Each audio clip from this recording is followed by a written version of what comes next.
भाजप आमदार सुरेश धस यांनी धनंजय मुंडेंच्या राजीनाम्याची मागणी केली आहे। राजीनामा घ्या किंवा बिनखात्याचे मंत्री ठेवा असं म्हणत सुरेश धस यांनी राजीनाम्याची मागणी केली, तर हा फेक नरेटिव्ह चालवला जातोय असं म्हणत धनंजय मुंडेंनीही धस यांच्यावर पलटवार केलाय।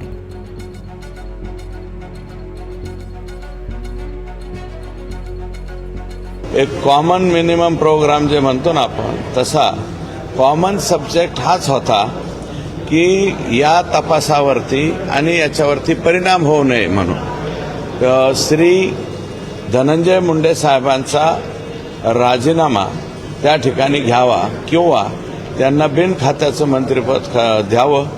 जोपर्यंत हे ॲक्शन होत नाही, जोपर्यंत या प्रकरणाचा हे जे आहे चार्जशीट दाखल होत नाही, तोपर्यंत त्यांनी पदावरती राहू नये। आणि हीच टीम प्रयत्न करतायत संभाजीराजे, आम्हाला माहिती नाही, आम्ही पण प्रयत्न करू।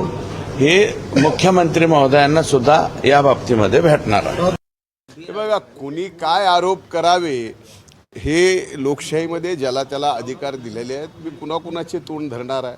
माझं म्हणणं आहे की जे आरोप करतायत ते ज्या पक्षाचे आहेत त्यांच्या पक्षाच्या अध्यक्षांना आपण हा प्रश्न विचारावा। माननीय म्हणजे समजा ते महायुतीचे आमदार असतील तर महायुतीमध्ये ते भारतीय जनता पार्टीचे आमदार असतील तर त्यांनी सुद्धा त्याबाबत त्यांच्या पक्षाध्यक्षाला विचारावं।